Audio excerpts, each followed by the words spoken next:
He is America's most famous phantom, a killer who haunted Northern California, leaving behind a trail of terror, cryptic letters, and a mystery that has baffled detectives for over half a century.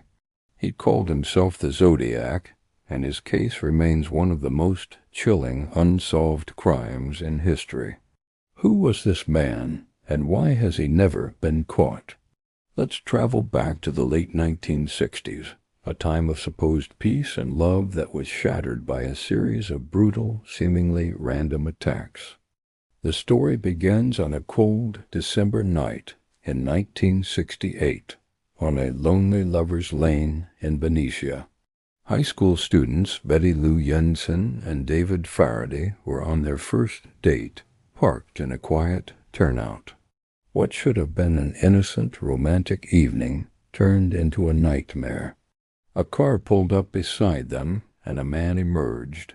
Within minutes, both teenagers were shot and killed. There were no witnesses, no motives, and no leads. It was a shocking, senseless crime that left the local community reeling. But this was just the beginning. 7 months later, in July 1969, another young couple, Darlene Ferrin and Michael Mageau, were parked at Blue Rock Springs Park in Vallejo, just a few miles from the first crime scene. A car approached, its headlights blinding them. A man walked up to their window and, without saying a word, opened fire. He shot them multiple times before walking away, only to return and shoot them again to make sure they were dead. Darlene died, but Michael Mageau miraculously survived. Before losing consciousness, he heard the attacker's voice. The police now had a survivor, a witness, but the description was vague, a heavy-set white male. Just an hour after the attack, the Vallejo Police Department received a chilling phone call. A man's calm, monotone voice claimed responsibility for the attack, and also for the murders of Jensen and Faraday the previous December. He had officially linked his crimes. The reign of the Zodiac had begun. What made the Zodiac different from other serial killers was his insatiable hunger for public attention. He wasn't content to just kill in the shadows. He wanted fame. He began a terrifying correspondence with major newspapers, including the San Francisco Chronicle, the San Francisco Examiner, and the Vallejo Times-Herald. His letters were arrogant, taunting, and filled with grammatical errors that may or may not have been intentional. He demanded that the papers publish his messages on their front pages, threatening to go on a killing rampage if they refused. Each letter was signed with a distinctive, unsettling symbol, a circle with a cross drawn through it, like the crosshairs of a rifle scope. This symbol would become his infamous trademark, an icon of pure evil that struck fear across California. He was creating his own brand of terror, and the media was his stage. But it was his codes that truly set him apart. Along with his letters, the Zodiac sent complex cryptograms puzzles made of strange symbols and characters.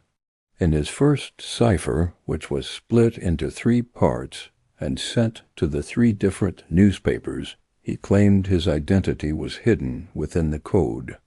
The Bay Area was gripped with a mix of fear and fascination. Was this a game or a genuine clue? A week later, a school teacher and his wife from Salinas managed to crack the first cipher, but it didn't reveal his name. Instead, it was a terrifying manifesto. The message read, "I like killing people because it is so much fun.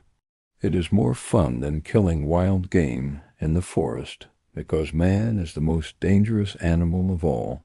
He went on to say he was collecting slaves for the afterlife. The killer wasn't just a murderer. He was a narcissist with a twisted, grandiose vision of himself. The Zodiac wasn't done. In late September 1969, he struck again, this time in broad daylight. College students Brian Hartnell and Cecilia Shepard were having a picnic by the serene shores of Lake Berryessa. A man approached them wearing a bizarre executioner-style hood with the Zodiac symbol stitched on the front. He told them he was an escaped convict and needed their car and money. But then he tied them up and in a brutal, horrifying attack stabbed them repeatedly with a long knife. Before leaving, he walked over to Brian's car and drew his cross-circle symbol on the door, along with the dates of his previous attacks. He then called the police from a payphone to report his double murder. Cecilia Shepard died from her injuries 2 days later, but Brian Hartnell survived. He provided a detailed account of the attack and a description of the killer's voice, but the hood had hidden his face completely. Just 2 weeks later, the Zodiac took his terror into the heart of San Francisco. Taxi driver Paul Stein picked up a passenger who asked to be taken to the upscale Presidio Heights neighborhood. When they arrived, the passenger shot Stein in the head, took his wallet and keys, and tore off a piece of his bloody shirt. In a shocking twist of fate, police officers responding to the scene actually saw a man walking away from the cab, but believed he was just a witness, so they let him go. The killer had slipped through their fingers. A few days later, a letter arrived at the San Francisco Chronicle. It contained a piece of Paul Stein's blood-soaked shirt. The Zodiac was proving he was the killer, and he was mocking the police for their incompetence. He wrote, "The police shall never catch me, because I am too clever for them." He even described watching the police search the area, completely undetected. His letters became more frequent and more threatening.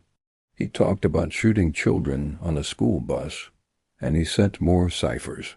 One of them, the infamous 340 cipher, filled with 340 characters, remained a complete mystery for over 50 years.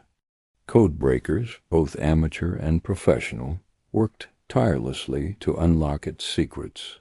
Finally, in 2020, a team of private citizens, a web designer, a mathematician, and a computer programmer cracked it.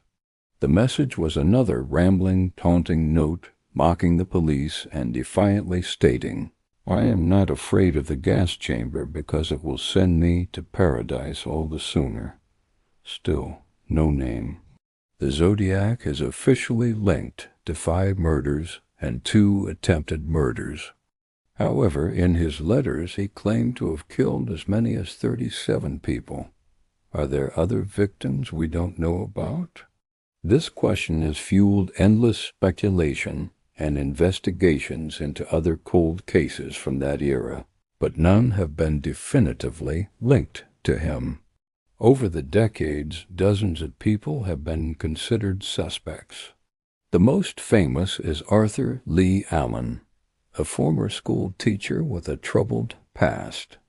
Police found circumstantial evidence linking him to the crimes. He owned a Zodiac brand watch, used the same brand of ammunition, and allegedly confessed to a friend. But his handwriting and DNA never matched the samples from the letters, and he passed a polygraph test. Another suspect who gained attention in recent years was Gary Francis Post, identified by a team of independent investigators. They claimed to have new forensic evidence and witnesses, but law enforcement has never officially named him as a suspect, and many of their claims have been disputed. Other names, like Richard Tchaikovsky, a newspaper editor, have also been floated, but each time the evidence has been inconclusive. Without a confession, a DNA match, or definitive proof, every theory remains just that, a theory. So where does the Zodiac case stand today? It's a unique blend of history and mystery. It is history because the crimes were real, the victims were real, and the fear that gripped California was real. The case fundamentally changed police procedures and sparked a national obsession with true crime. The Zodiac's taunting of the media and police created a new kind of criminal celebrity, a model that other killers would tragically try to imitate. But it is also one of America's greatest unsolved mysteries. The killer was never identified. His true motives remain unknown. Were his ciphers a genuine attempt to communicate or just a sick game to feed his ego? And the biggest question of all, is the Zodiac Killer still out there? Given the timeline, it's likely he is no longer alive, having taken his dark secrets to the grave. The name Zodiac is now etched into the darkest corners of American history, a ghost story come to life. A chilling reminder that sometimes the monster is never found, and the final chapter is never written. Thank you for watching.